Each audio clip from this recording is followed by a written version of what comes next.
चलो स्टार्ट करें। Yes, sir. Yes, sir. Good evening, sir. Good evening, good evening.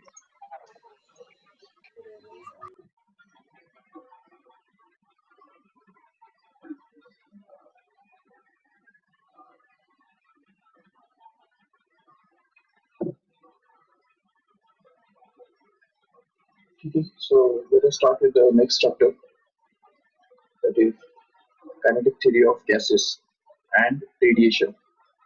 So actually this chapter is divided into two different parts. The first part deals with the properties of gases, as its name suggests, kinetic theory of gases. मतलब gas कौन से बना हुआ है, gas के properties किस तरह से एक्सप्लेन किए जा सकते हैं, वो सब जो अटेम्प्ट्स है वो हमने फर्स्ट पार्ट में किए हैं। और उसके आगे वाले पार्ट में रेडिएशन के बारे में हमने डिस्कस किया है। तो रेडिएशन के बारे में पूरा डिटेल डिस्कशन है। जैसे कि लास्ट ईयर 11th स्टैंडर्ड में तुमने कंडक्शन और कन्वेक्शन के बारे में पूरा डिटेल में सुना था, सीखा था। बट रेडिएशन बहुत ऊपर से जस्ट जाते जाते क्लास छोटा टॉपिक था रेडिएशन के बारे में, और उसमें भी खासकर न्यूटन्स लॉ ऑफ कूलिंग करके छोटा टॉपिक था। लेकिन बहुत ज्यादा डिटेल में उसमें नहीं हमने स्टडी किया था 11th स्टैंडर्ड में रेडिएशन के बारे में, जो कि हम 12th स्टैंडर्ड में इस चैप्टर के अंदर यहाँ पे करने वाले हैं। तो रेडिएशन के बारे में डिटेल में स्टडी करना है, जो कि third mode of heat transfer ही है। ठीक है, the heat is transferred in the 3 different modes, conduction, convection and radiation. तो उसमें से रेडिएशन का जो पार्ट है, conduction and convection we have studied already in the detail in 11th standard, but the radiation part is to be studied in this chapter here. And उसके पहले जो है kinetic theory of gases का जो part है, इसके अंदर हमको डिटेल में डिस्कस करना है गैस के प्रॉपर्टीज। जैसे कि 11th स्टैंडर्ड में आपने Boyle's law, Charles law, Gay Lussac's law, even the Avogadro's law, ये सारे जो लॉज है वो ऑलरेडी हमने देखे तो है, सुने हैं, और ऑलरेडी उनको तुमने एक्सपेरिमेंटल बेसिस पे वेरीफाई किया है। लेकिन प्रूव अभी तक नहीं किया है, isn't it? प्रूव जो है, बॉयज लॉ का प्रूफ जो है वो तुमको अभी तक नहीं किया है तुमने. That is to be done in this chapter here in the first part. Even Charles law भी उसका प्रूफ जो है वो तुमने नहीं किया है. अवोगाड्रोस लॉ भी तुमने समझा है, उसका एक्सपेरिमेंटल वेरिफिकेशन भी किया है, बट प्रूफ जो है वो इस चैप्टर के अंदर हमको अभी करना है. चलो ठीक है, तो let us go to the chapter. But chapter को जाने से पहले मैं आपको एक सिंपल सा प्रेजेंटेशन दिखाना चाहता हूँ.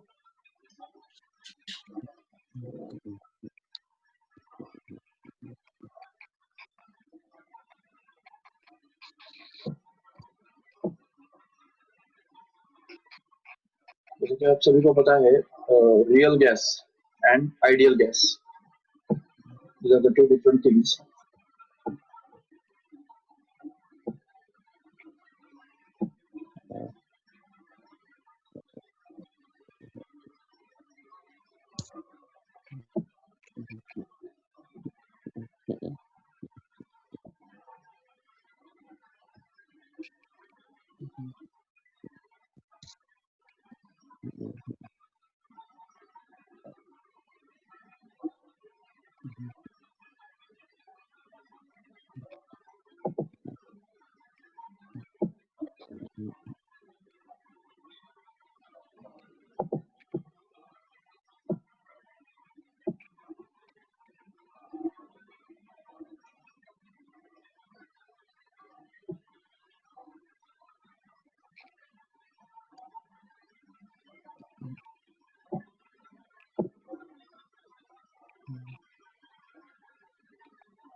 Okay, so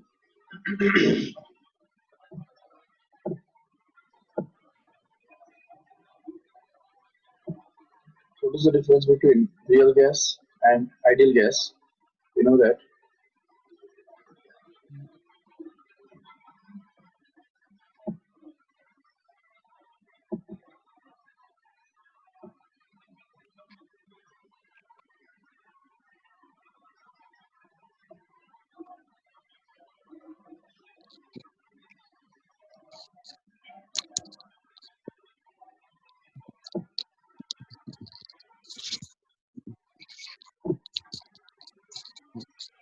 ठीक है, so just share the screen. एक सिंपल सा एनिमेशन देखो.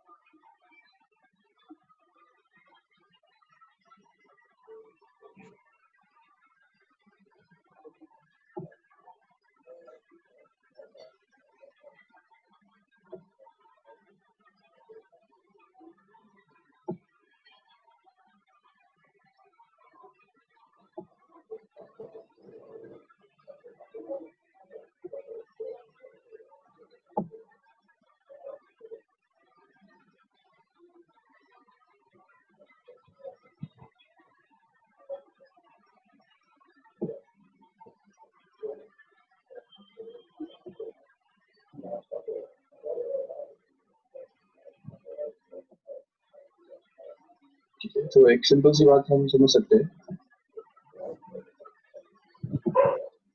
देखो इसमें ठीक से कि बेसिक बात है कि गैस जो है वो किससे बना हुआ होता है, क्या कंटेंट होता है गैस के अंदर. जो एयर हम देखते हैं हमारे आसपास में, तो वो किससे बना हुआ है. तो देखो ठीक से. So suppose we take an example of oxygen, and suppose we heat it at a temperature. Suppose एक बहुत हाई टेम्परेचर पे अगर हम उसको रख देंगे, suppose this is the heat given. अब ये बहुत छोटा टेम्परेचर है, ये टेम्परेचर जो हम यहाँ पे देख रहे हैं वो बहुत कम है, जैसे कि 100 केल्विन से अभी बढ़ता जा रहा है 200 केल्विन, 300 केल्विन. तो उनको पता है कि 273 केल्विन माना रूम टेम्परेचर, मतलब 0 डिग्री सेल्सियस हुआ करता है, 0 डिग्री सेल्सियस. और उसके कारण अगर हम सपोज रूम टेम्परेचर पे आ जाते हैं तो वो ऑलमोस्ट 300 केल्विन के आसपास तक आ जाता है। 300 केल्विन मतलब रूम टेम्परेचर। तो वहां तक अगर हम इसको लेके जाएंगे तो हम देख सकते हैं क्लियरली, देखो अभी 300 केल्विन पे आ गया, ठीक है, यहाँ पे 305 केल्विन हो गया। तो ये जो टेम्परेचर है, अभी इस टेम्परेचर पे हम देख पा रहे हैं सभी जो गैस मॉलिक्यूल्स है, these molecules are just randomly moving here and there। तो दिख रहा है ना सभी मॉलिक्यूल्स किस तरह से मूव कर रहे हैं। अगर हम सपोज वही वहाँ पे ऑर्गन के बारे में अगर बात करेंगे तो we can consider this molecules to be simply spheres, spherical shape में वो मॉलिक्यूल्स हमको दिखाई दे रहे हैं। और अगर सपोज हम इसको नॉर्मल टेम्परेचर पे अगर लेके जाएंगे जो कि 300 केल्विन टेम्परेचर है, तो वहाँ पे ये सब मॉलिक्यूल्स जो है वो अलग अलग डायरेक्शन में अलग अलग वेलोसिटीज के साथ मूव कर रहे होंगे, ये हम समझ सकते हैं। All the molecules are moving constantly in different directions with different velocities, and in this way we can see clearly that the molecules, when these molecules exert the strike with the walls of container, they give rise to the pressure exerted। ये जो pressure यहाँ पे exert हो रहा है वो किसकी वजह से हो रहा है, तो उसमें हम देख सकते हैं क्लियरली कि ये जो मॉलिक्यूल्स आपस में जो टकराते हैं उस, चलो ठीक है, वो तो टकराने की वजह से उनका जो स्पीड है वो चेंज हो जाता है, वेलोसिटी भी, डायरेक्शन भी चेंज हो जाता है, नो डाउट। लेकिन जब वो वॉल्स के साथ टकराते हैं, तो जब इस पिस्टन के साथ वो टकराते हैं, तो वो पिस्टन के साथ टकराने के कारण वहाँ पे प्रेशर डेवलप होता है। So pressure is developed due to the collisions made by these molecules with the walls of container। ये हमको अच्छी तरह समझना है। सो गैस क्या है, गैस किस तरह से बना हुआ है, किस चीज का बना हुआ है, वो समझने के लिए हमको कुछ 7 से 8 पॉइंट्स है जो हमको अच्छी तरह समझने हैं। तो वो है एक एक करके नंबर 1 बाय 1 हम देखेंगे फटाफट कौन से वो पॉइंट्स है। देखो सबसे पहला पॉइंट ये है, understand in the kinetic theory of gases, it's a theory actually. Gas क्या है और गैस के प्रॉपर्टीज किस तरह से हम एक्सप्लेन कर सकते हैं, तो गैस किस चीज का बना हुआ है, कोई भी गैस, तो वो उसके बारे में एक थ्योरी है, और वो थ्योरी के अंदर कुछ पोस्टुलेट्स है। तो उसमें ऑलमोस्ट 10 से 12 पोस्टुलेट्स है, तो वो हम देखेंगे एक बार एक एक करके। सबसे पहला पोस्टुलेट जो है वो ये है कि gas consists of large number of molecules, you know, the gas consists of large number of spheres, spherical molecules। Yeah, all these spheres are called as molecules। इसको हम गैस के molecules से नाम देंगे, no doubt। दूसरा postulate उसका ये है कि all the molecules of same gas are identical in all respects। तो मतलब हम देख सकते हैं यहाँ पे कि आर्गन हो या ऑक्सीजन हो, तो ऑक्सीजन के जो मॉलिक्यूल्स है वो सेम ही रहेंगे। सारे ऑक्सीजन के मॉलिक्यूल्स जो है वो सेम रहेंगे, उनका शेप सेम रहेगा, उनका साइज सेम रहेगा, उनका मास सेम रहेगा, उनका वॉल्यूम सेम रहेगा, रेडियस भी सेम रहेगा, बिल्कुल। एक मॉलिक्यूल अगर ऑक्सीजन का है और दूसरा मॉलिक्यूल अगर ऑक्सीजन का है, तो वो दोनों मॉलिक्यूल्स में कोई फर्क नहीं रहेगा, ये हमको इसमें समझना है। हाँ, लेकिन ये बात जरूर है कि अगर एक ऑक्सीजन का मॉलिक्यूल है और दूसरा अगर आर्गन का मॉलिक्यूल है या तीसरा सपोज वाटर का मॉलिक्यूल है, तो उनके बीच में जरूर फर्क रहेगा, बिल्कुल। बट मॉलिक्यूल्स के बीच में जो डिफरेंस नहीं रहता है, मतलब एक मटेरियल का जो मॉलिक्यूल है, एक गैस का जो मॉलिक्यूल्स है, सभी मॉलिक्यूल सेम ही रहते हैं, ये हमको समझना है अच्छी तरह से। तीसरी बात ये है कि all these molecules can be considered to be hard elastic spheres। तो हमको ये समझना है कि all these molecules can be considered to be just like hard elastic spheres। तो मतलब ये molecules कैसा भी हो तो भी वो spherical हमको assume करनी है। For the sake of kinetic theory of gases, the shape of molecules doesn't matter। तो हमने केमिस्ट्री के अंदर देखा है कि कई बार कई मॉलिक्यूल्स जो टेट्राहेड्रन शेप के होते हैं, कोई मॉलिक्यूल्स लीनियर शेप के होते हैं, कोई मॉलिक्यूल्स जो ट्रायंगुलर शेप होता है उनका, कोई मॉलिक्यूल्स हेक्सागोनल बेंजीन रिंग के जैसे होते हैं।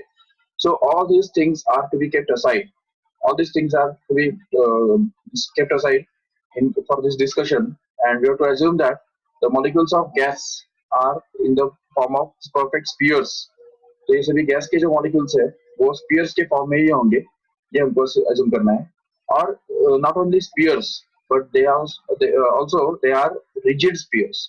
रिजिड का मतलब क्या है? Rigid means they can not be broken up into parts. तो मतलब ऐसा कभी नहीं होने वाला कि एक ऑक्सीजन मॉलिक्यूल है, मतलब O2 है, और वो सपोज दूसरे किसी ऑक्सीजन मॉलिक्यूल के साथ बहुत हाई स्पीड में जाके टकराया और उसकी वजह से उसके 2 टुकड़े हो गए। ऐसा कभी भी होने वाला नहीं है। तो ये हमको अच्छी तरह समझना है कि रिजिड माना rigid, they can not be broken up into parts and they will be intact, always they will be intact.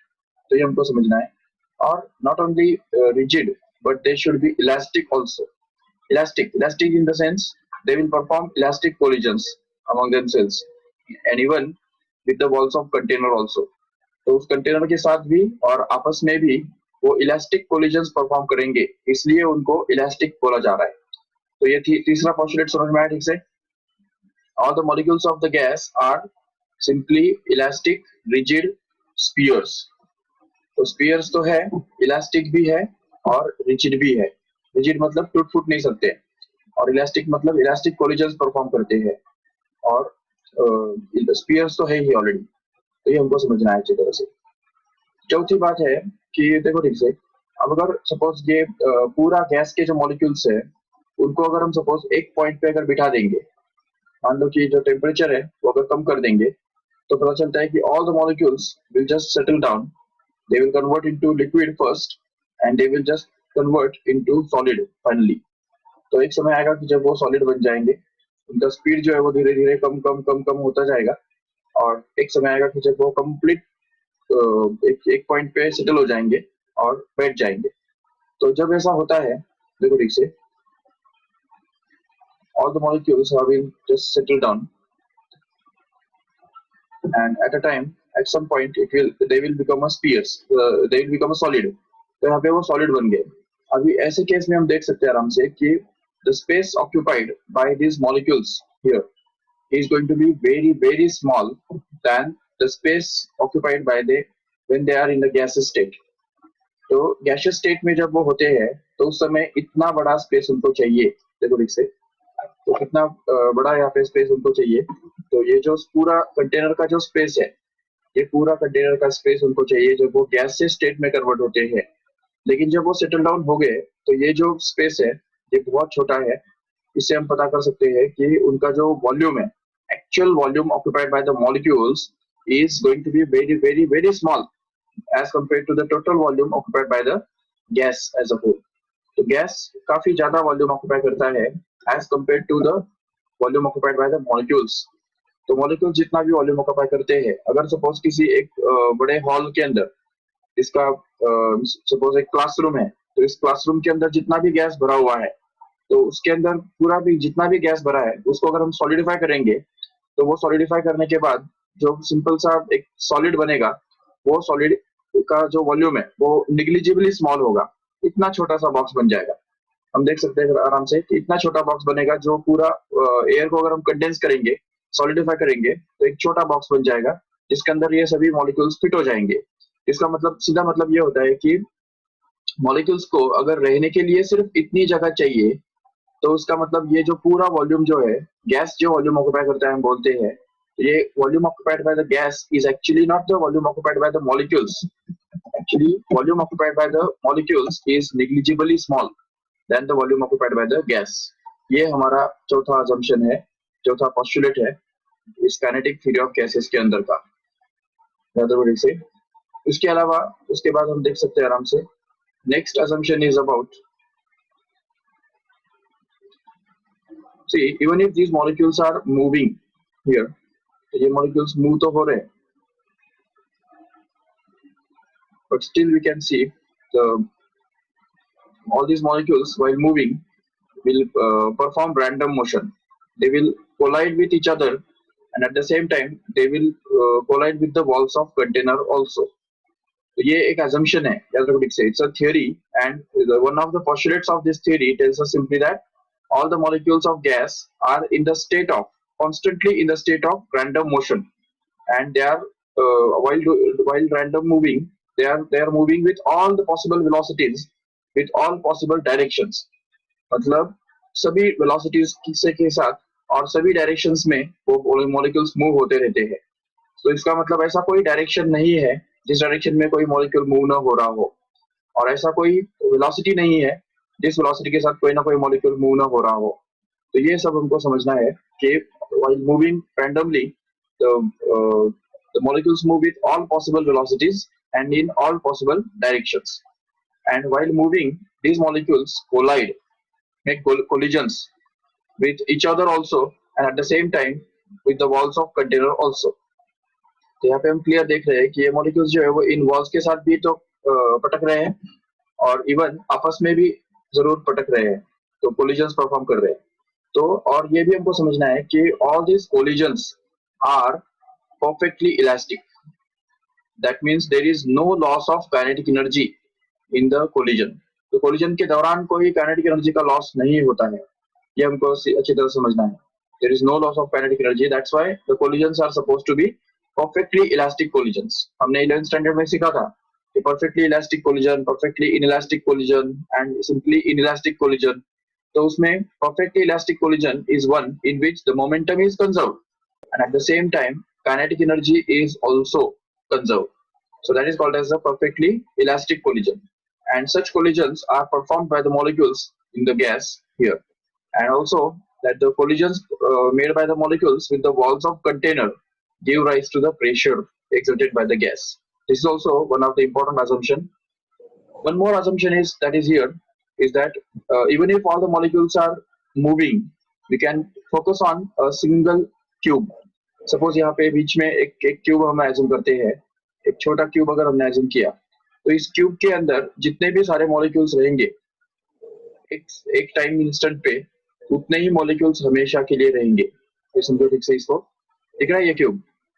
अभी इस क्यूब के अंदर कितने मॉलिक्यूल्स है, अगर एट अ टाइम अगर देखो तो कभी तुमको पता चलेगा 5 है, कभी 4 है, कभी 5 है, फिर से 4 है, कभी 6 बनते हैं, कभी 5 4। तो इसका मतलब इस क्यूब के अंदर जो नंबर ऑफ मॉलिक्यूल्स है वो कभी बदलने वाले नहीं है। भले जो मॉलिक्यूल्स पहले बाहर थे वो अंदर आ जाएंगे, जो पहले अंदर थे वो बाहर चले जाएंगे, वो तो होता है, वो तो होना ही है।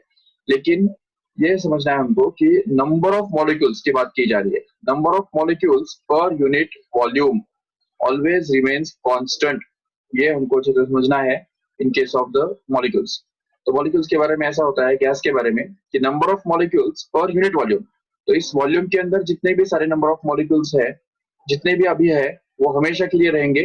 और इवन वो किसी भी कॉर्नर में भी अगर देखते हो तो वो उतने ही रहेंगे, बिल्कुल।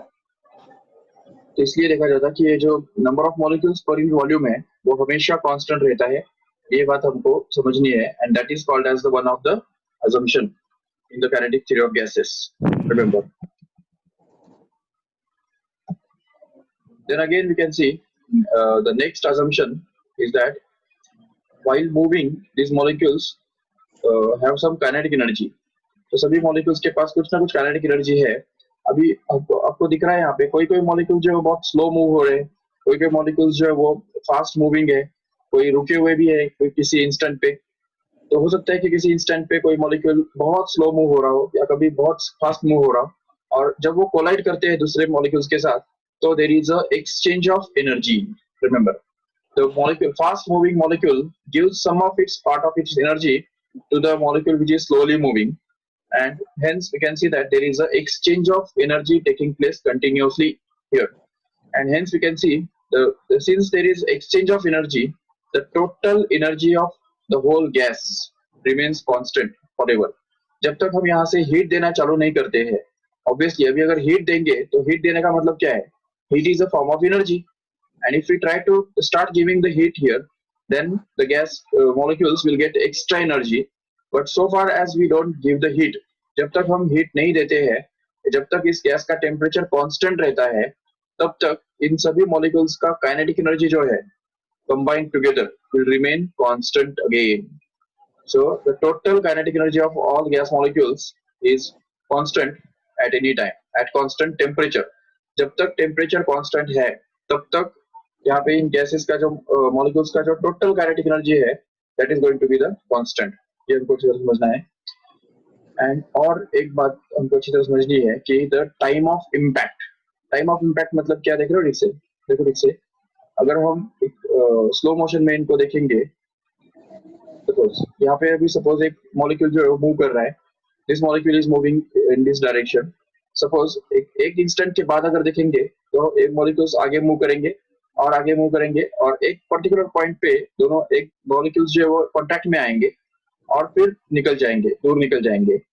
तो ये जो time, the time for which the two molecules remain in contact is very small than as compared to the total time interval between their successive collisions। मतलब ये मॉलिक्यूल्स के बीच में, दो मॉलिक्यूल्स के बीच में जो कोलिजन होते हैं, तो कोलिजन के दौरान स्पेंड किया हुआ जो टाइम है वो एक्चुअली बहुत छोटा होता है as compare to the time interval between the two successive collisions. मतलब दो कोलिजन्स के बीच में जो टाइम गैप जाता है वो काफी लंबा है। So if we can see that the time interval between the two successive collisions is capital T, and suppose that the time interval between the time spent in collisions actually is suppose small t, then we can say that this small t is going to be very small than capital T, which means that the actual time spent in collision is negligibly small as compared to the total time interval between two collisions। तो ये हमको इस तरह से समझना है। So all these are called as the assumptions of kinetic theory of gases. Remember, so there are almost 10 to 12 assumptions of kinetic theory of gases. We can summarize all the assumptions in a simple way. तो एक simple case में हम इसको summarize करेंगे सभी assumptions को।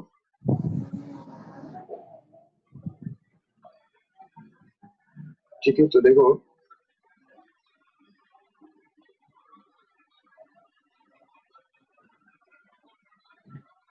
ये भी सपोज हमारा बोर्ड है।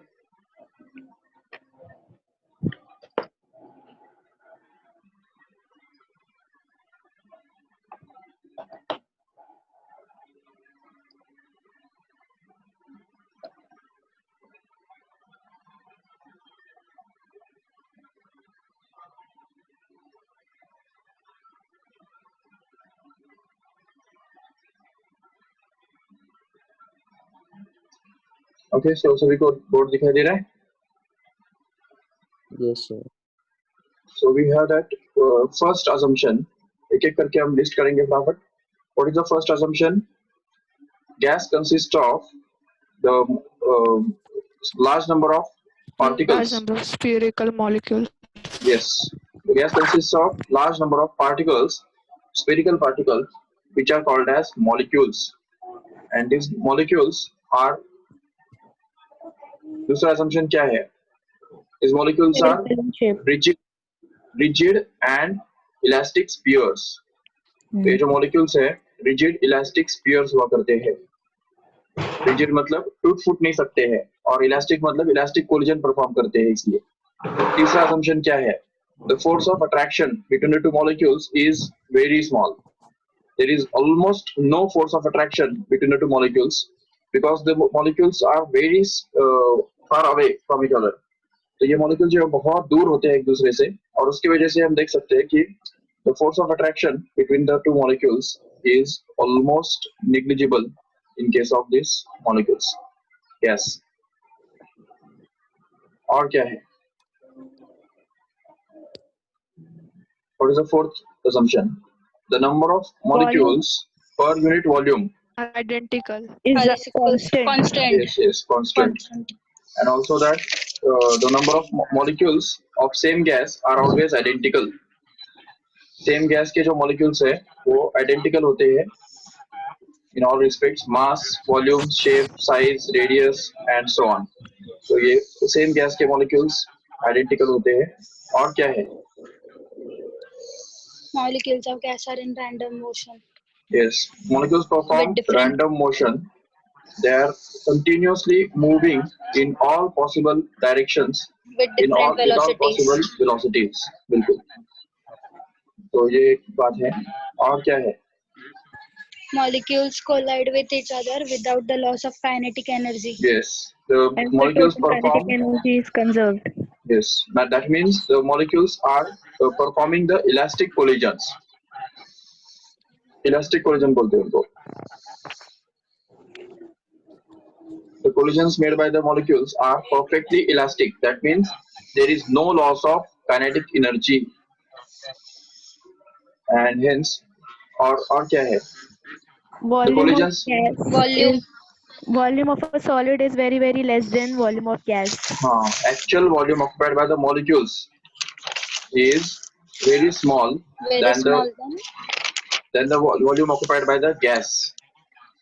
तो गैस के द्वारा जितना भी वॉल्यूम ऑक्यूपाई किया हुआ है, तो कागज का आवाज बंद करो रे।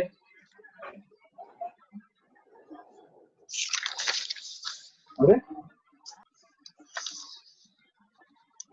और बताओ, 9th assumption. The time interval between two molecules is less than the time between two successive collisions. Yes, time spent in collision is very small than the actual time spent between the two successive collisions, no doubt. Or the total kinetic energy of all the molecules remains constant at constant temperature. ये भी याद रखो से. The kinetic energy of all molecules remains constant Constant at so constant far. temperature. Yes, so far as temperature is constant, no doubt. तो ये सारे जो है assumptions है kinetic theory of gases के, जिनको हमको यूज करके ही आगे बढ़ना है. So just learn all these assumptions as it is. तो एग्जाम में तो तुमको चलो सिर्फ 4 assumptions पूछे जाएंगे. Any 4 will be sufficient. But ऐसा नहीं है कि उसके लिए तुमको सिर्फ 4 ही याद रखने हैं. थ्योरी के लिए तो तुमको यूज करने के लिए तो सभी assumptions जरूरी है. डेरिवेशन में कौन सा भी assumption कभी भी लग सकता है. तो उसके लिए just learn all these assumptions.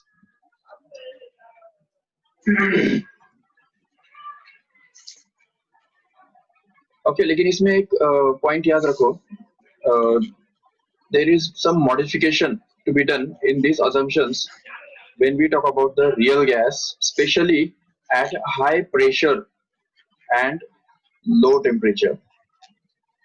क्योंकि देखो ये जो सिचुएशन है ये थोड़ा सा अलग है, high pressure and low temperature.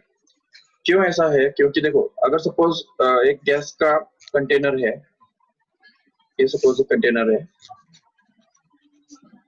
और अगर मान लो कि इसके ऊपर हम गैस के ऊपर हाई प्रेशर डालेंगे और लो टेम्परेचर, तो टेम्परेचर बहुत कम किया हमने.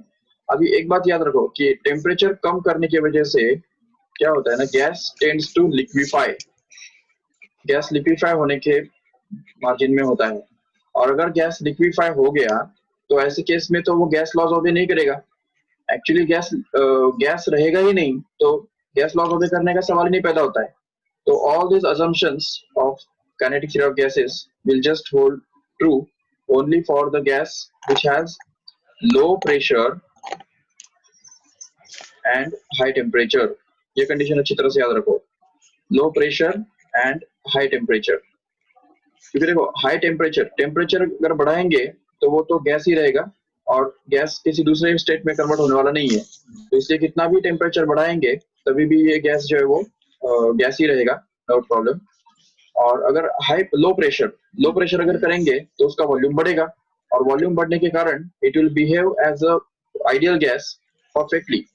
That means a gas behaves like an ideal gas only at low pressure and high temperature, but it fails to hold like an ideal gas at high pressure and low temperature. Why this happens is, see here, high pressure और low temperature पे होता क्या है, exactly क्या होता है जिसकी वजह से जो रियल गैस है वो आइडियल गैस के जैसा बिहेव नहीं करता है. दो बातें हैं. सबसे पहली बात यह है कि in this case when the high pressure and low temperature is there, तो हाई प्रेशर का मतलब क्या है, वॉल्यूम कम. So volume will be very small, and in that case we can see that the volume occupied by the molecules will not be negligibly small as compared to the volume of gas. तो देखो container का volume और gas का molecules का volume, इन दोनों में बहुत ज्यादा डिफरेंस नहीं है क्योंकि हमने उसको हाई प्रेशर पे रखा है. तो जब हाई प्रेशर पे रखते हैं तो ऑटोमेटिकली वॉल्यूम कम हो जाता है according to the Boyle's law. So जैसे हम प्रेशर बढ़ाते हैं तो वॉल्यूम कम हो जाता है, और वॉल्यूम कम होने के कारण ही ये होता है कि volume occupied by the gas doesn't remain negligibly small. Volume occupied by the molecules of gas doesn't remain negligibly small as compared to the total volume occupied by the gas. तो यहाँ पे ये जो है ये 8th assumption जो हमको मिला हुआ है. म्यूजिक बज रहा है कुछ तो. म्यूजिक बज रहा है. अभी चेक करो। हाँ बंद हो गया।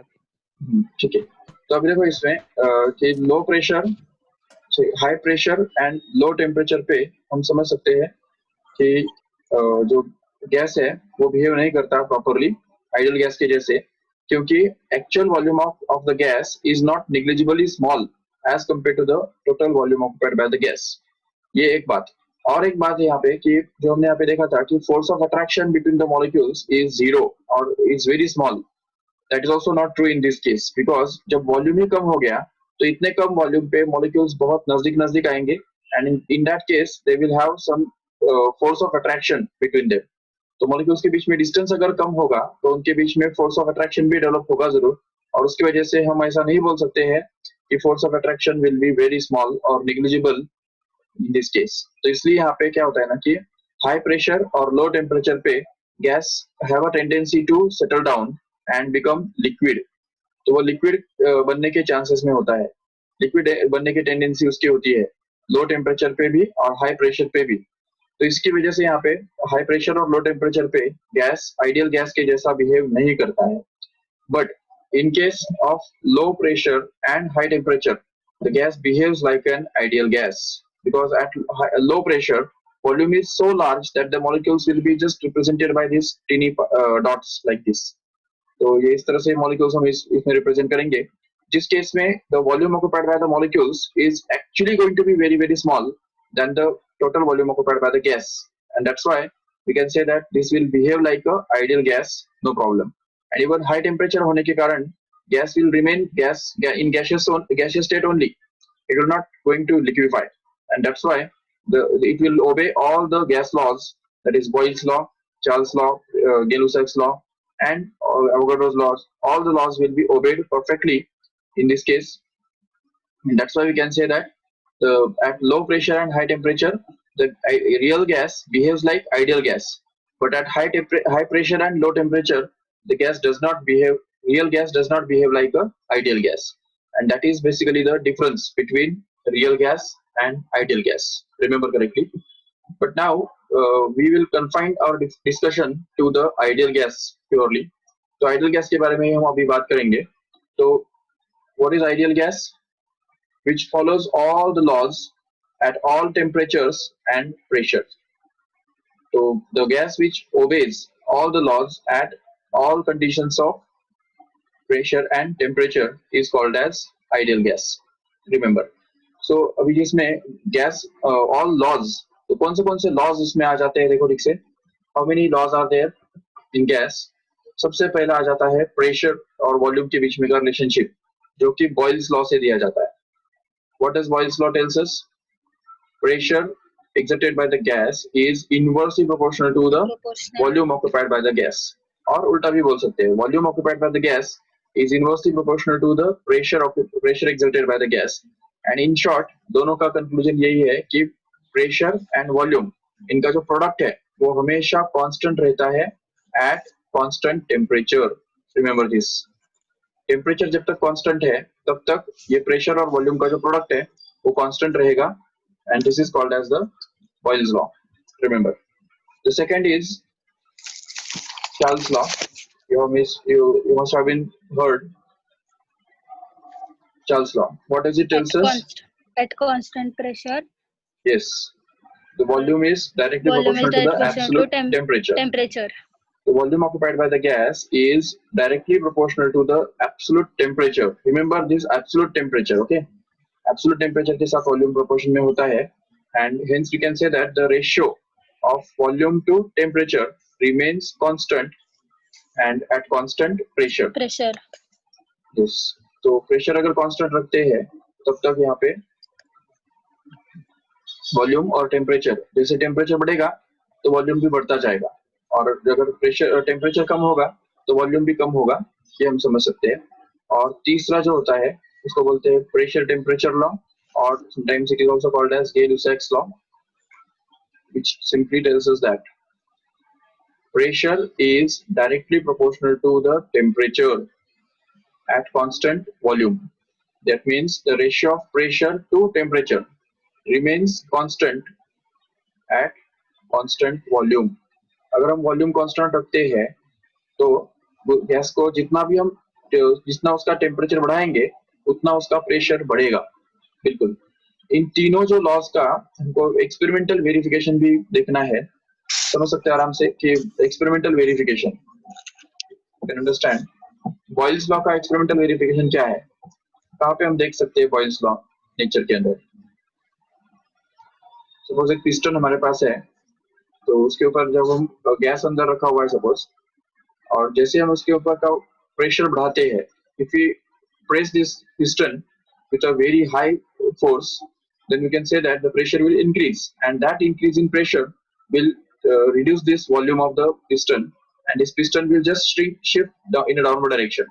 तो यह piston है वो नीचे जाके settle down हो जाएगा और यहाँ पे आके रुक जाएगा, and this will be the new position of the piston which is having small volume than initial volume. देखो जैसे यहाँ पे प्रेशर बढ़ गया तो उसकी वजह से वॉल्यूम कम हो गया, देख सकते हो ठीक से। सो this is the example of Boyle's law. And in daily life also we can see it in the LPG gas. LPG gas जो है वो हम जब भरते हैं सिलेंडर के अंदर तो इतना हाई प्रेशर करके भरा जाता है जो कम से कम वॉल्यूम ऑक्यूपाई करता है, और इतना हाई प्रेशर पे उसको भरते हैं जो वो सिर्फ नॉर्मल टेम्परेचर पे ही लिक्विफाई हो जाता है। And that's why we can see that as the pressure increases, volume decreases.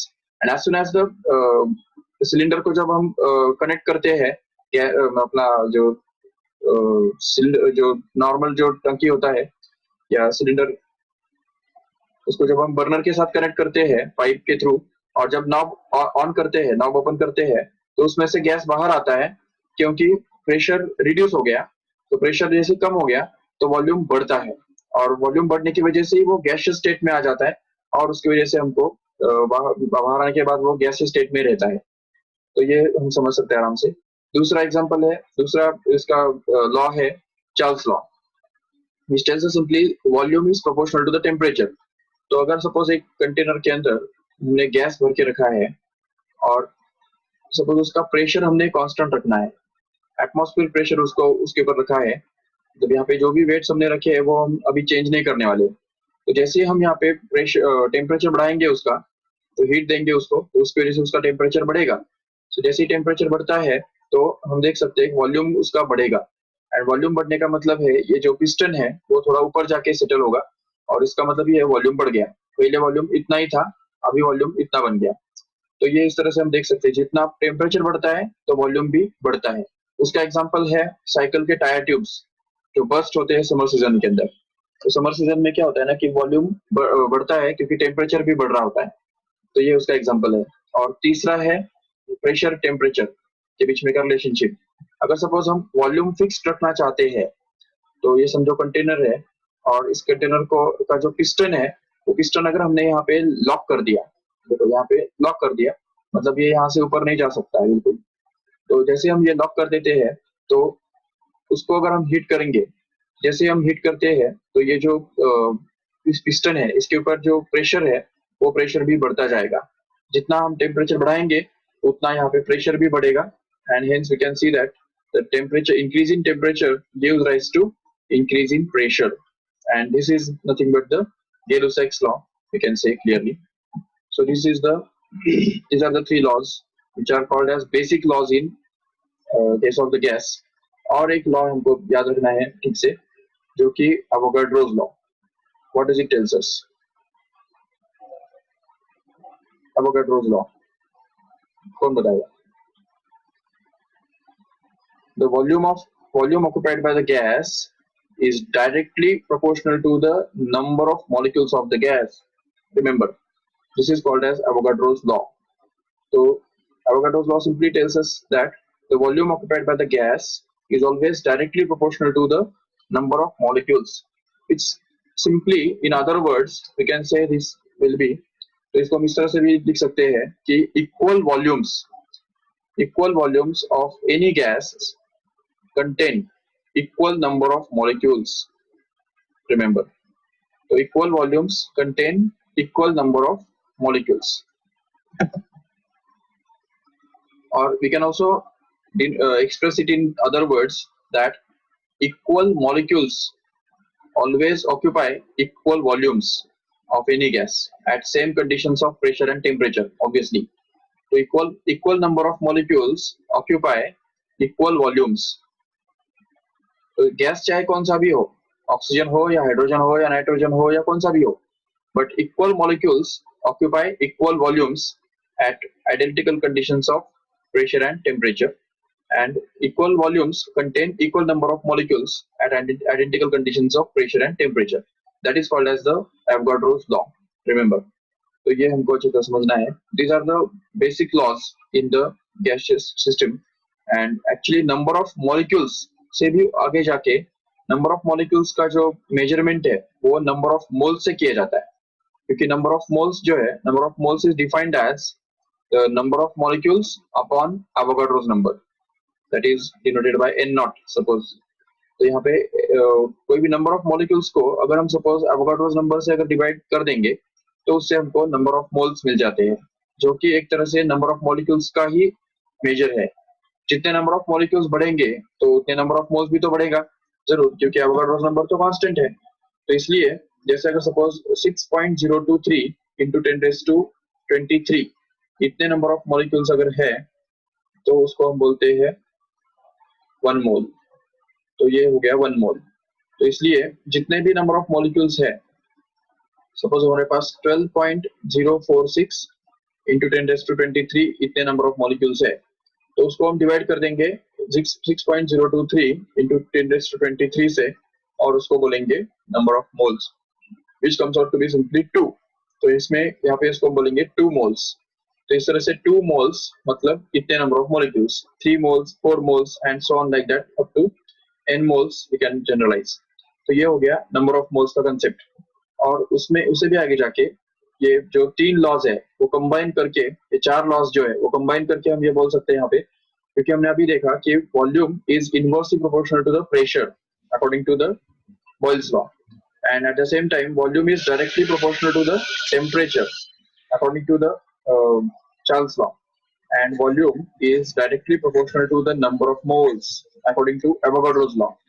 तो अगर इन तीनों को कंबाइन करेंगे तो हमको मिल जाता है simply volume is proportional to the temperature directly, number of moles directly, and pressure inversely, and hence we can say that this V is actually equal to some constant which is denoted by R into Nt upon P, which can also be written as PV is equal to nRT. That is called as the ideal gas equation. Remember. So this is true for all the gases at all the temperatures, at all pressures and all volumes. Remember, and all number of moles also. So in short, we can say that the ये जो R है, it is a universal constant, and because of that, if we take the gas at some pressure P, take it at volume V, and suppose that its number of moles are N, and suppose its temperature is measured as T, then PV upon NT will always remains constant, and that constant is always same, and that is denoted by R, whose value is almost about 8.314 into 8.314 joule पर मोल kelvin, ये उसका value है. तो ये हमको मिल जाता है, and this is going to be the universal gas constant, which is always constant. So that means we can also consider the gas to be state of the gas to be represented by a 3-dimensional coordinate system in which one axis will represent pressure. Suppose for example x-axis represents pressure, y-axis represents volume, and the z-axis represents temperature. You can say a point in this space PVT space जो है, तो इसके अंदर का कोई भी point जो है जिसका कोऑर्डिनेट्स कुछ तो भी होगा P1, V1 and T1 suppose, तो इस पॉइंट को हम बोलेंगे उस गैस का state. If suppose this gas is transformed from one state to another state, suppose here where its pressure becomes P2, volume becomes V2, and temperature becomes T2, then we can see clearly that whenever the gas is transformed from one state to another state, अभी state मतलब वो solid liquid gas वाला state नहीं, gas का state. तो gas का जो state है वो सपोज P1 V1 T1 से P2 V2 T2 पे अगर हम लेके जाते हैं तो कौन सा भी रास्ता हो, चाहे पाथ कौन सा भी हो, doesn't matter, the ratio of this P1 V1 upon T1 is always going to be same as P2 V2 upon T2, and this is basically the ideal gas equation tells us. The ideal gas equation हमको यही बता रहा है कि simply the gas is taken from one state to another state where its pressure, volume and temperature may be different. Then the product of pressure and volume and ratio of that to the temperature always remains constant. So simply PV upon T remains constant. This is another form of ideal gas equation, and you have to understand this correctly. So yeah, that I am putting so. Now we are going to prove this Boyle's law, Charles' law, and Gay-Lussac's law literally, and even Avogadro's law also. But before that, we will see some basic concepts in this chapter.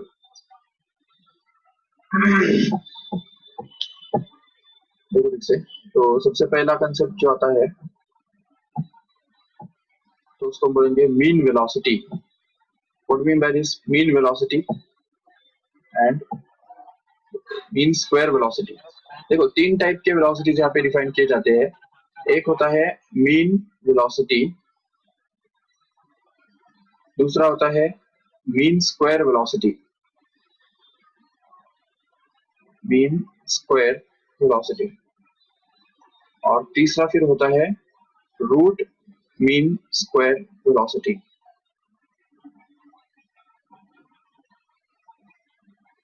तो देखो इसे ये तीनों के बारे में हमको discuss करना है. What do you mean by mean velocity is, suppose the velocity of all the molecules of the gas is like C1, C2, C3, C4 and so on up to Cn finally. तो उस case में हम देख सकते हैं यहाँ पे कि mean velocity will be denoted by simply C mean, which is going to be simply ratio of the sum of all the velocities. तो C1, C2, C3 इन सबको हमको ऐड करना है और उसको हमको डिवाइड करना है n से.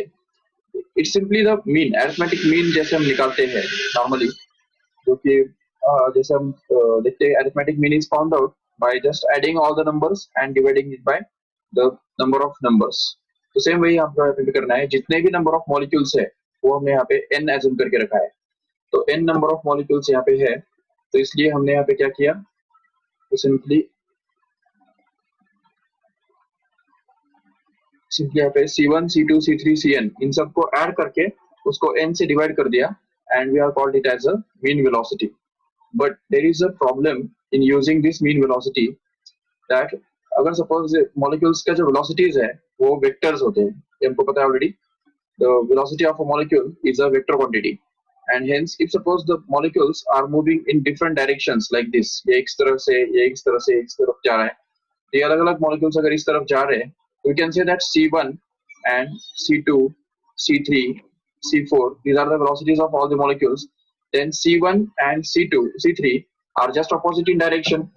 So we'll have to take this C3 as negative, and when we'll add this up here, then this positive and negative will get cancelled. Even C2 and C4 will also have opposite directions, and hence their velocities has to be taken as negative with respect to vector, and that's why these velocities will cancel each other, and we can get a answer 0, which is meaningless.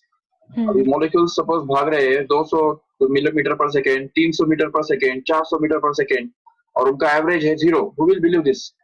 So it's meaningless answer, and that's why we don't prefer to use this mean velocity at all.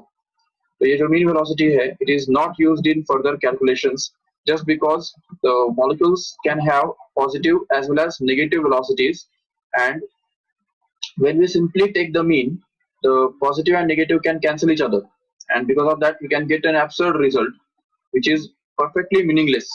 So, and that's why this mean velocity is never used in calculations. It's just for definition sake.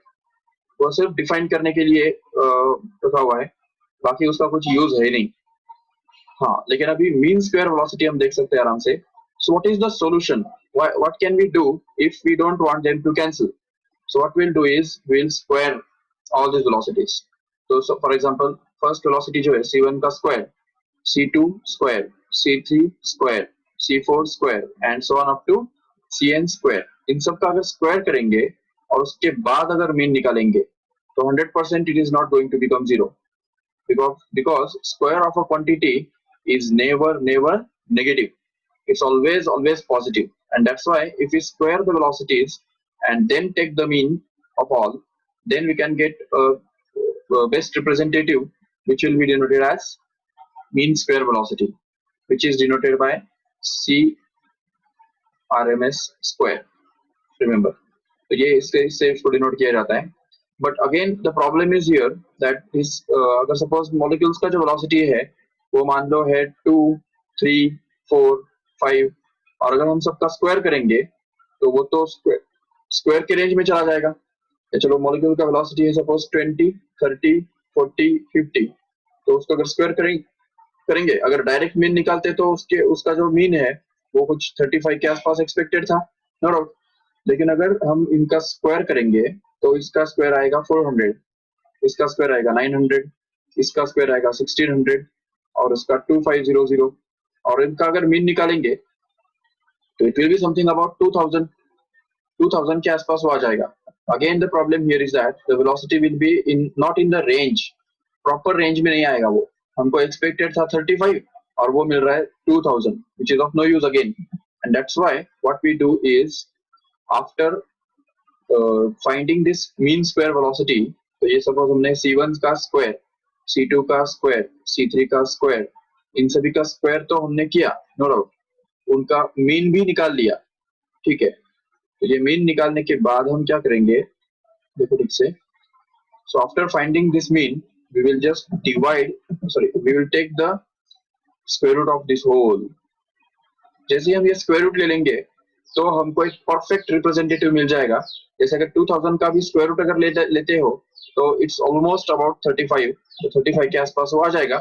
और उसकी वजह से यही reason है कि RMS velocity is best suited for our purpose. तो हमारा जो पर्पस है, जो सभी वेलोसिटीज का जो रिप्रेजेंटेटिव होना चाहिए, तो उसके लिए हमको RMS वेलोसिटी, RMS मतलब रूट मीन स्क्वायर वेलोसिटी, मतलब RMS velocity, it is always denoted by CRMS, remember. उसको हम CRMS से डिनोट करेंगे, याद रखो ठीक से.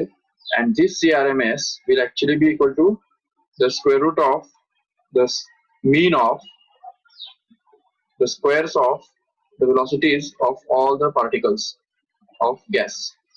That is called as a root mean square velocity. Remember, I will repeat again. What is root mean square velocity? The square root of the mean of squares of the velocities of all the gas molecules. Or simply we can also say that root mean square velocity is just the square root of mean square velocity. Mean square velocity, तो mean square velocity का square root ले लेंगे तो वो हमको RMS velocity मिल जाएगा, no problem. So this is going to be the concept of root mean square velocity, which is to be used in the derivations. तो ये अच्छी तरह से याद रखो. इसके आगे जाके और एक कांसेप्ट आता है जिसको बोलते हैं mean free path. Remember, what we mean by mean free path is, what we mean by free path. First, suppose we have a container of a gas, and suppose there are large number of molecules contained in the gas. ये suppose एक container है और उसके अंदर बहुत सारे molecules gas के हैं.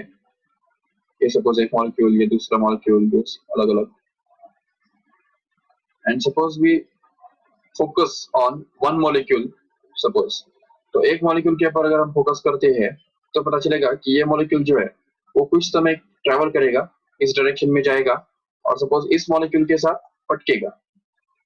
It will just make a head on collision with this type of molecule, and because of that this molecule will just get rebound. ये मॉलिक्यूल फिर उसके बाद रिबाउंड हो जाएगा और सीधा जाके इस तरफ जाके इसके साथ पटकेगा. सपोज यहाँ पे वो रिबाउंड होता है, यहाँ पे पटकता है और उसके बाद जैसे ही वो रिबाउंड होता है तो उसके बाद इस तरफ जाके इसके साथ पटकता है. सपोज ये मान लो यहाँ पे जाके भटक गया। फिर से इसके साथ कोलिजन परफॉर्म करने के बाद ये मॉलिक्यूल यहाँ से भी आगे जाके इसके साथ जाके भटकता है सपोज, और ऐसे ही चल रहा है। Suppose these molecules are moving from one point to other point and going to collide with another molecule at that point here. तो जैसे ये मॉलिक्यूल आगे बढ़ेगा तो ये जितने भी नंबर ऑफ कोलिजन्स वो परफॉर्म करेगा तो उसके हिसाब से हम देख सकते हैं यहाँ पे what is mean free path. What we mean free path is, देखो यहाँ पे ये सबसे पहले उसने ये जो पाथ ट्रेवल किया फ्री पाथ मतलब दो कोलिजन्स के बीच में जो पाथ वो ट्रेवल करता है उसको बोलते हैं मीन फ्री पाथ। तो इस मॉलिक्यूल ने यहाँ से स्टार्ट किया और यहाँ से यहाँ तक लैम्डा 1 इतना डिस्टेंस सपोज ट्रेवल किया, तो इसको लैम्डा 1 को हम बोल देंगे मीन फ्री पाथ। ये दूसरा मीन फ्री पाथ कौन सा है, देखो इधर लैम्डा 2, तीसरा लैम्डा 3, इधर lambda 4 and lambda 5 and so on like that up to lambda n. If suppose it makes n collisions suppose, तो उस केस में हम देख सकेंगे यहाँ पे mean free path मतलब क्या। So it is generated by lambda and that mean free path will be simply the ratio of the total distance covered in n successive collisions, lambda 1 plus lambda 2 plus lambda 3 plus lambda 4 that is up to lambda n। जितने भी सब collisions हम perform करेंगे तो उसको n से divide कर देंगे तो उससे हमको ये मिल जाएगा mean free path. So mean free path is a concept, you have to understand it correctly. So it is simply the total distance traveled. If we call that s is the distance traveled, total distance traveled by the molecule in n successive collisions, then the total distance traveled per unit collision will be called as mean free path. Remember, this is the formula for mean free path. This mean free path depends on various factors which you have to understand and study in the next lectures. तो आगे चल के हमको ये देखना भी है कि ये मीन फ्री पाथ किसके ऊपर डिपेंड करता है, directly, inversely and so on like that. तो लेकिन मीन फ्री पाथ होता क्या है समझा ठीक से सबको। What is the mean free path?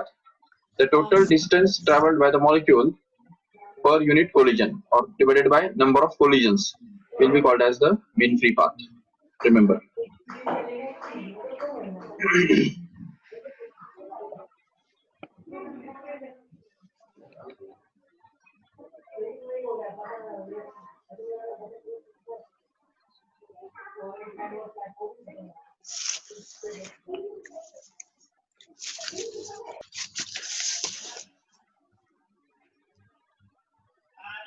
Okay, तो देखो ठीक से एक बार हमने टेक्स्ट बुक में से एक बार देखो तो चेक करो क्या क्या हमने किया अभी तक।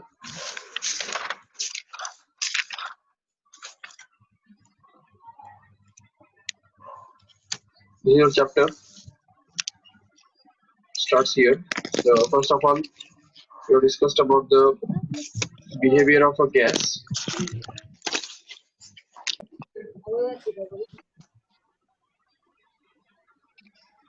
Ideal gas equation and some basic laws, the difference between ideal gas and real gas, and also we have seen the mean free path.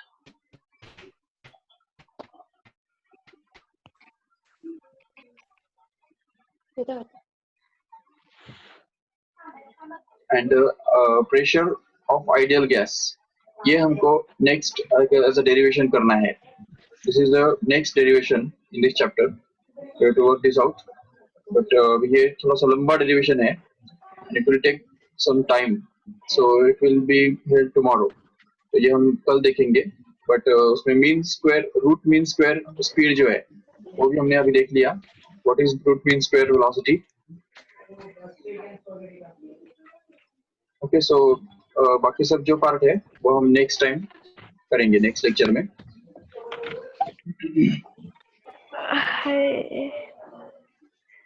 Okay, अच्छा अभी एक बात है, अभी सभी अनम्यूट करो अपना माइक और कैमरा भी चालू करो। नहीं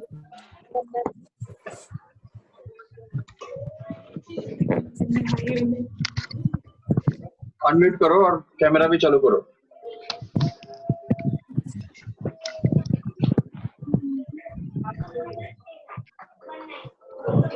और लेक्चर खत्म नहीं हुआ है, लेक्चर लीव मत करो। क्योंकि अभी मैं होमवर्क पूछने वाला हूँ। मेरे को अभी तक सिर्फ 3 लोगों का होमवर्क पहुंचा है। 3 लोगों ने सिर्फ होमवर्क करके सबमिट किया है, बाकी किसने भी होमवर्क अभी तक मुझे नहीं सबमिट किया है। ऑलरेडी प्रेशर जो लास्ट चैप्टर हुआ है मैकेनिकल प्रॉपर्टीज ऑफ फ्लूइड्स, तो उसके अंदर हमने सारे न्यूमेरिकल्स वगैरह भी कवर किए और उसके ऊपर कुछ न्यूमेरिकल्स मैंने ऐप में डाले थे, आज भी कुछ डाले हैं, लेकिन मुझे अभी तक सिर्फ 3 लोगों का ही होमवर्क पहुंचा है। एक तो रुचिका, दूसरा मृण्मयी और तीसरा श्रुति राशिद। इन तीनों ने ही सिर्फ होमवर्क करके सबमिट किया है। अगर आपको सबमिट कैसे करना है वो पता नहीं है तो मैं एक बार बता सकता हूँ आपको। पता कम से कम मुझे बताओ सबमिट कि करना हाँ पता नहीं था सर, सबमिट कैसे करना। सबमिट कैसे करना पता नहीं है।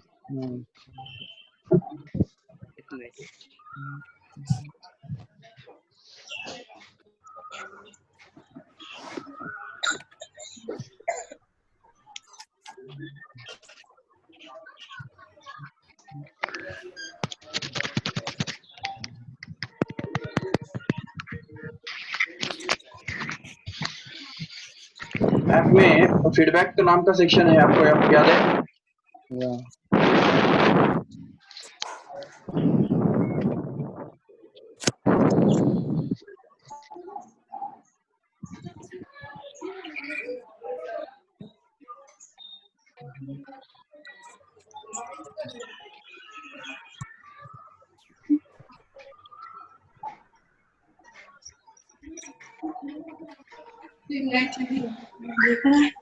ठीक है, देखो एक बार ठीक से, मैं यहाँ पे स्क्रीन पे दिखा रहा हूँ किस तरह से आपको सबमिट करना है।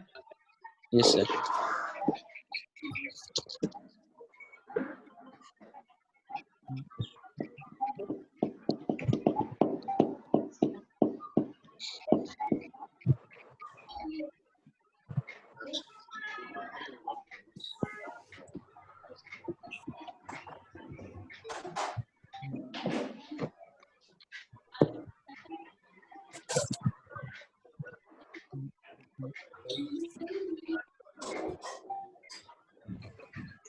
ओके, सभी को स्क्रीन दिखाई दे रहा है?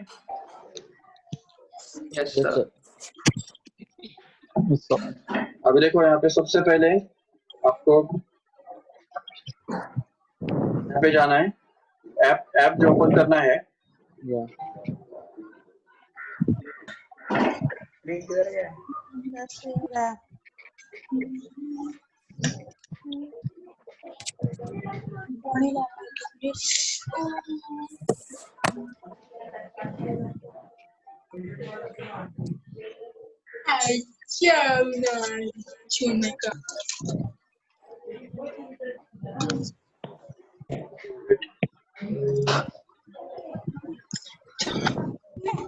ऐप खोलियो।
ओके, अभी स्क्रीन दिख रहा है?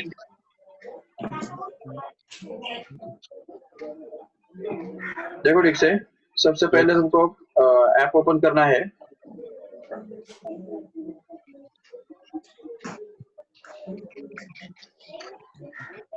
और उसके बाद यहाँ से फीडबैक का जो सेक्शन दिख रहा है ना यहाँ पे,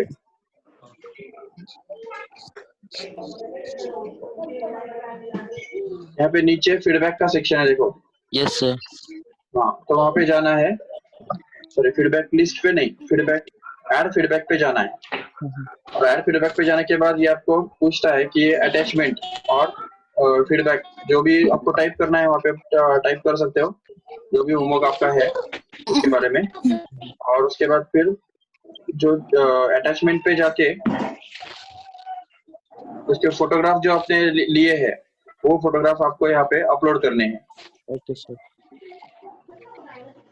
तो यहाँ पे सिर्फ अगर सर यहाँ पे ये फोटो है और वो अगर सपोज आप सिलेक्ट करेंगे तो वो अपलोड हो जाएगा, वहाँ पे सेव करके वो आप अपलोड कर सकते हो आराम से।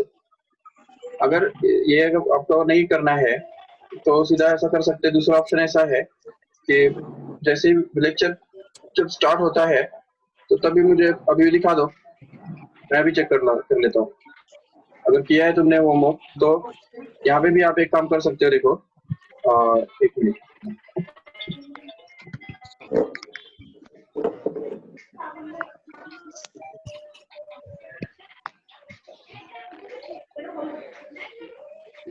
अच्छा यहाँ पे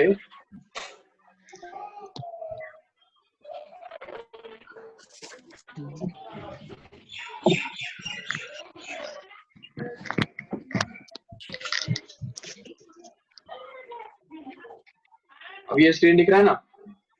अब यहाँ पे आपको एक ऑप्शन मिल रहा होगा चैट का, दिख रहा है चैट का जो ऑप्शन है। तो इस चैट के ऑप्शन के साइड में इधर फाइल का भी ऑप्शन है ऑलरेडी। ये देखो, ये दिख रहा है फाइल का ऑप्शन दिख रहा है। ये फाइल यहाँ पे अगर जाएंगे ना तो आपके कंप्यूटर में जो भी चीज है वो ब्राउजर ओपन करेगा, तो उसमें से जो भी आपको चाहिए वो फाइल आप यहाँ पे सिलेक्ट कर सकते हो और यहाँ पे डाल सकते हो। तो जैसे आप डाल देंगे तो वो फाइल यहाँ पे पहुंच जाएगा। तो वैसा भी कर सकते हो, एक दूसरा ऑप्शन। ठीक है, सिर्फ यहाँ पे चैट पे जाके फाइल्स ऑप्शन में जाके सिलेक्ट करना है। अगर जिन्होंने अभी होमवर्क किया है तो वो डाल दो फटाफट अभी फाइल। चलो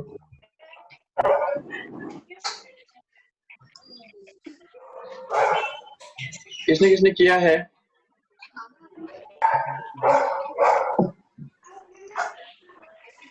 ऊपर करो।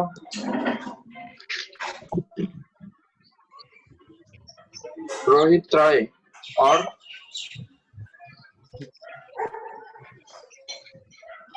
नहीं तो अगर आपको उसमें से कुछ भी नहीं आता तो सीधा मेरे मोबाइल पे व्हाट्सएप भी कर देंगे तो भी चलेगा होमवर्क। ठीक है, तो लेकिन होमवर्क करना है। और आज भी मैंने एक 4-5 डाले हैं फाइल्स, पीडीएफ फाइल्स। और देखो उसमें पहले स्टार्टिंग में कुछ न्यूमेरिकल्स जो है वो ऑलरेडी सॉल्व करके दिए हुए हैं और उसी टाइप के न्यूमेरिकल्स आपको नीचे होमवर्क के लिए दिए हुए हैं। तो एकदम सिंपल सा काम है आपको ये करने का, क्योंकि उसमें मुश्किलात नहीं है। तो उसमें आप मोबाइल पे अगर जाएंगे, देखो इधर फिर से ये स्क्रीन दिख रहा है सभी को? स्क्रीन दिख रहा है ना? मोबाइल का स्क्रीन दिख रहा है क्या? Yes sir. तो उसमें एक बार देखो ठीक से, ये ऐप में सपोज आप जाते हो तो यहाँ पे नीचे जो ऑप्शन दिख रहे हैं नहीं, फिजिक्स, केमिस्ट्री, मैथ्स, बायोलॉजी, तो उसमें से सपोज फिजिक्स में जाएंगे तो यहाँ पे आपको 2 ऑप्शंस मिल रहे हैं। चैप्टर के नाम है एक्चुअली रोटेशनल मोशन एंड ये mechanical properties of solids, fluids. तो फ्लूइड्स में अगर जाएंगे ना तो ये अलग अलग सेक्शंस है, इसके अंदर अलग अलग वीडियोस भी है, वो भी तुम देख सकते हो। लेकिन यहाँ पे नीचे surface tension and surface energy, यहाँ पे अगर जाएंगे तो उसमें लेक्चर नोट्स एंड डेटा, तो उसमें जाएंगे तो यहाँ पे ऊपर तो वीडियोस है, यहाँ पे नीचे ये दिख रहा है ये जो है यहाँ पे ये इसका नाम पढ़ो fluid mechanics surface tension and numericals question for homework. तो ये फाइल आपको डाउनलोड करनी है और उसके अंदर जो होमवर्क के न्यूमेरिकल्स है वो आपको सॉल्व करने हैं। ये ऐसा फाइल हर एक सेक्शन में है। देखो इधर सरफेस टेंशन का हमने निकाला था अभी, जिसमें नहीं है वो छोड़ो, लेकिन जिसमें है वो करने हैं। तो देखो यहाँ पे विस्कोसिटी, ये विस्कोसिटी वाला जो सेक्शन है उसके अंदर आपको दिख रहा है एक नीचे फाइल है, देखो यहाँ पे दिख रहा है विस्कोसिटी न्यूमेरिकल्स करके। तो वो विस्कोसिटी न्यूमेरिकल वो फाइल डाउनलोड करके आपको वो सॉल्व करनी है। इसके अलावा यहाँ पे Stokes law and viscosity numericals, यहाँ पे भी सबसे नीचे अगर जाएंगे तो ये फाइल दिख रहा है, देखो, Stokes law and terminal velocity के न्यूमेरिकल्स फॉर होमवर्क। और उसके अलावा नीचे equation of continuity and Bernoulli's principle. यहाँ पे भी अगर देखेंगे तो ऊपर तो सब वीडियोस है, वो देख लो एक बार, और उसके ऊपर बेस पे ये न्यूमेरिकल्स है। और उससे भी आगे जाके ये न्यूमेरिकल्स अगर देखेंगे ठीक से तो आपको बताता हूँ वो भी कि न्यूमेरिकल्स के अंदर पहले कुछ सॉल्व न्यूमेरिकल्स भी है और उसके बाद अनसॉल्व न्यूमेरिकल्स है। अगर आपको एग्जांपल चाहिए तो एग्जांपल दिखाता हूँ।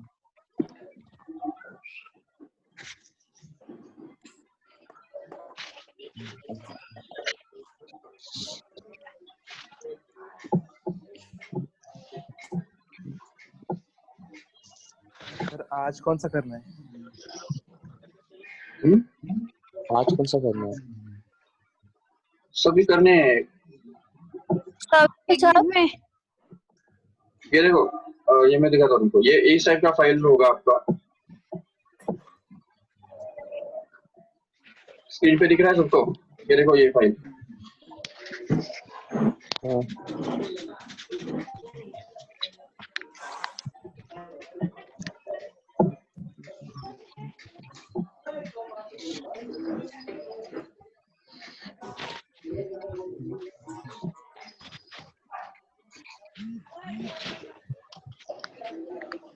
हाँ ये देखो अभी ये जो है दिख रहा है सबको? स्टार्टिंग में कुछ सॉल्व न्यूमेरिकल्स है और उसके नीचे एक 4-5 अनसॉल्व न्यूमेरिकल्स है। 4-5 न्यूमेरिकल्स हर एक सेक्शन में 4-5 है। तो ऑलमोस्ट कितना टोटल मिला के मुझे लगता है 15 एक न्यूमेरिकल्स होंगे। 15 न्यूमेरिकल्स दिन भर में करने के लिए तुमको मुझे लगता है कोई प्रॉब्लम नहीं आना चाहिए। ठीक है, तो कल मुझे वो चाहिए सभी न्यूमेरिकल्स। यस कल चेक करने वाला हूँ। सर 15? हाँ टोटल मिला के जितने भी रहेंगे उतने करने हैं। उसमें अभी कितने पता नहीं मेरे को, हर सेक्शन में मतलब, लेकिन 4-5 है। ठीक है, ओके सर। और सारे सेक्शन में भी नहीं है एक्चुअली, वो कुछ 4-5 सेक्शन में ही है, 3-4 सेक्शन में ही है, तो मोस्टली 15 के आसपास ही होंगे। ठीक है, तो वो सब है, तो वो करो। और दूसरी बात कि अभी 6:30 बजे अतुल सर का लेक्चर है, so just take a 10 minute break and just join the lecture at 6:30. Okay, so mathematical logic का जो चैप्टर चल रहा है वो 6:30 को चलेगा। ओके, तो मैं ये लेक्चर यहाँ पे एंड करता हूँ। Thank you all of you. Thank you sir. Thank you, sir. Thank you sir.